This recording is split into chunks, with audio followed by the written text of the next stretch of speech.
Hãy tưởng tượng bạn đang đứng trước một tài sản khổng lồ chứa hàng tỷ đô la, nhưng nó được bao phủ bởi một lớp nước biển sâu 2 cây số, rồi đến một tấm chắn muối dày thêm 2 cây số nữa, và cuối cùng là những lớp đá cứng như kim cương.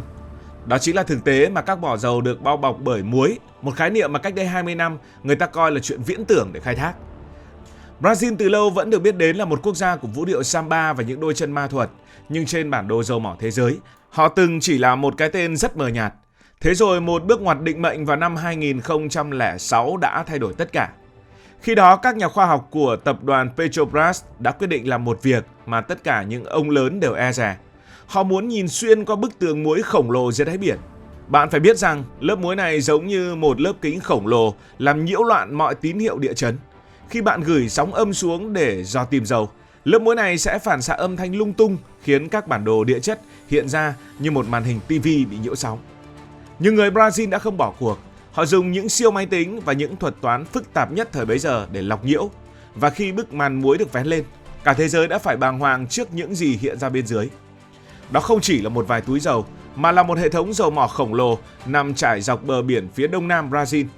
Những mỏ dầu này chứa những loại dầu nhẹ, chất lượng cao, ít lưu huỳnh, những loại dầu rất ngon. Nhưng phát hiện ra kho báu là một chuyện, còn làm sao để thọc tay vào đó mà lấy dầu lên lại là một bài toán hóc búa đến mức đòi hỏi những công nghệ chưa từng tồn tại. Chúng ta đang nói về việc khoan thủng một độ sâu tổng hợp lên đến 7 đến 8 cây số dưới mực nước biển.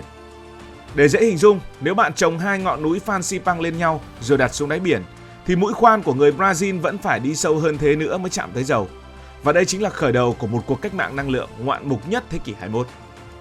Muốn hiểu tại sao khoan qua muối là một kỳ tích, chúng ta cần hiểu bản chất của đối thủ này.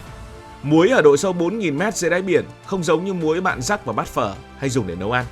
Dưới áp lực cực đại của hàng triệu tấn nước và đá đè lên, cộng với nhiệt độ nóng từ lõi trái đất, lớp muối này biến thành một trạng thái dẻo giống như nhựa đường hoặc là kẹo kéo. Các nhà địa chất gọi đây là tính plastic, tính dẻo của muối. Khi bạn dùng mũi khoan chọc thủng lỗ xuyên qua nó, lớp muối này không đứng im chịu trận. Nó sẽ từ từ chảy ngược lên để lấp đầy mũi khoan đó. Nó giống như bạn chọc ngón tay vào một bát bột mì đã pha nước. Bạn rút ngón tay ra, cái lỗ đó sẽ biến mất ngay lập tức. Đó chính là cơn ác mộng của những người thợ khoan. Nếu bạn đang khoan nửa chừng mà chẳng may mũi khoan bị kẹt do lớp muối chảy vào và bóp nghẹt, thì coi như đã xong đời một dự án hàng trăm triệu đô. Mũi khoan trị giá cả triệu đô sẽ bị nuốt chửng vĩnh viễn. Để đối phó với sự dẻo này, các kỹ sư Brazil đã phát minh ra một kỹ thuật được gọi là khoan kiểm soát áp suất cực kỳ tinh vi. Họ không chỉ khoan rồi thôi, họ phải bơm một loại bùn khoáng đặc biệt xuống lỗ khoan. Loại bùn này có tỷ trọng rất lớn, đóng vai trò như một bức tường chất lỏng, tạo ra áp suất đẩy ngược lại lớp muối, không cho nó co giãn hay sụp đổ. Việc tính toán trọng lượng của loại bùn này phải chính xác đến mức độ tuyệt đối. Nếu bùn quá nhẹ, muối sẽ bóp nghẹt mũi khoan. Nếu bùn quá nặng, nó sẽ làm nứt vỡ vách giếng và làm hỏng cả mỏ dầu. Đó là một cuộc đấu trí căng thẳng từng giây từng phút, nơi mà chỉ một sai số nhỏ trong áp suất cũng có thể dẫn đến một thảm họa kinh tế. Chưa dừng lại ở đó, sau khi vượt qua lớp muối dẻo như kẹo kéo, mũi khoan phải đối mặt với những lớp đá siêu cứng và nhiệt độ có lúc lên đến gần 200 độ C. Ở môi trường đó, những mũi khoan thép thông thường sẽ bị mòn vẹt hoặc tan chảy chỉ sau vài mét. Brazil đã sử dụng những mũi khoan kim cương nhân tạo, cứng đến mức có thể nghiền nát mọi loại đá cứng đầu nhất. Và vì ở độ sâu đó không một con người nào tồn tại, mọi việc lắp đặt dưới đáy biển đều phải nhờ vào các robot lặn điều khiển từ xa. Những con robot này phải làm những việc cực kỳ tỉ mỉ như là vặn vít, nối ống dẫn dầu trong bóng tối mịt mù và áp suất có thể ép bẹp một chiếc xe tải trong nháy mắt. Đó thực sự là một trận chiến công nghệ đỉnh cao, nơi mà con người dùng trí tuệ để chinh phục những giới hạn khắc nghiệt nhất của thiên nhiên. Giờ thì khoan được dầu rồi. Dầu đã bắt đầu phun lên từ độ sâu. Câu hỏi tiếp theo là làm sao để chứa và xử lý dầu giữa đại dương đầy sóng gió? Bạn không thể xây một cái nhà máy lọc dầu cố định trên một cái cọc sắt dài 2 cây số được, sóng biển sẽ đánh sập nó ngay. Và thế là giải pháp của Brazil chính là những con tàu xử lý dầu chứa nổi trên mặt nước khổng lồ. Nếu bạn nhìn thấy một chiếc tàu ngoài đời, bạn sẽ thấy nó to đến mức choáng ngợp, dài hơn cả 3 sân bóng ngoại hạng Anh cộng lại.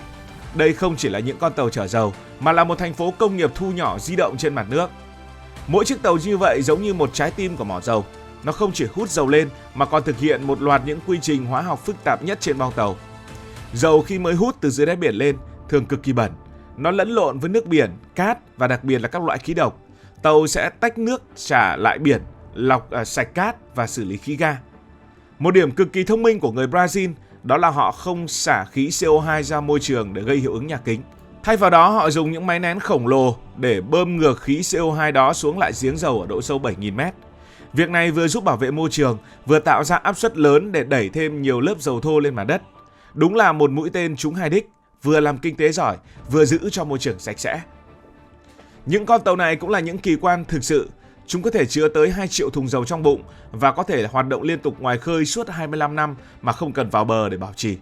Bạn hình dung giữa những cơn bão biển kinh hoàng khi sóng cao bằng những tòa nhà vài tầng, những con tàu này vẫn phải đứng im tại chỗ để kết nối với những đường ống dưới đáy biển. Để làm được điều đó, chúng được trang bị hệ thống định vị cực kỳ chính xác, sử dụng các chân vịt có thể xoay 360 độ và điều khiển bằng máy tính để chống lại sức đẩy của dòng hải lưu và gió bão. Mỗi ngày nó có thể đẻ thêm cho Brazil hàng chục triệu đô la Mỹ lợi nhuận. Đó chính là lý do vì sao Brazil đang dẫn đầu thế giới về số lượng và công nghệ vận hành những loại tàu đặc chủng này. Sự bùng nổ về mặt dầu mỏ đã làm thay đổi hoàn toàn bộ mặt kinh tế Brazil. Từ một nước luôn lo lắng về an ninh năng lượng, Brazil giờ đây đã vươn lên trở thành nhà sản xuất dầu mỏ lớn bậc nhất khu vực Mỹ Latin và nằm trong top 10 thế giới. Dầu mỏ giờ đây là mặt hàng xuất khẩu số 1 của nước này, vượt qua cả đậu nành hay là quặng sắt. Những dòng đô la từ dầu mỏ chảy về đã giúp Brazil có thêm nguồn lực để hiện đại hóa quân đội, đầu tư vào giáo dục và nhất là nâng cấp hạ tầng đang già cỗi. Bạn có thể thấy tầm ảnh hưởng của Brazil trên trường quốc tế giờ đây đã tăng vọt. Khi nói đến chuyện giá dầu thế giới, người ta không chỉ nhìn vào Ả Rập Xê Út hay Nga mà còn phải liếc sang xem Brazil đang khai thác bao nhiêu thùng dầu mỗi ngày. Thế nhưng, đồng tiền đi liền với trách nhiệm và cả những rắc rối. Việc trở thành một quốc gia xuất khẩu dầu khí cũng đặt Brazil vào tâm điểm của những cuộc tranh luận về môi trường. Bạn biết đấy, Brazil sở hữu rừng Amazon, lá phổi xanh của thế giới.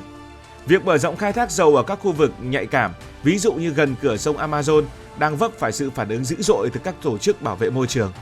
Họ lo ngại rằng chỉ cần một sự cố rò rỉ nhỏ thôi, cả một hệ sinh thái sẽ bị hủy diệt.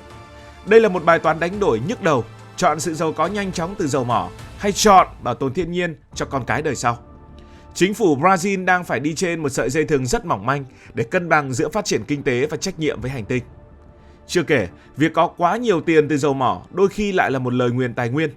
Trong quá khứ, tập đoàn Petrobras đã từng dính vào những vụ bê bối, những tham nhũng chấn động thế giới, khiến nhiều quan chức và chính trị gia phải vào tòa. Nó dạy cho Brazil một bài học xương máu rằng sở hữu kho báu là một chuyện, khai thác, quản lý kho báu đó sao cho minh bạch và công bằng mới là thử thách thực sự cho một quốc gia trưởng thành.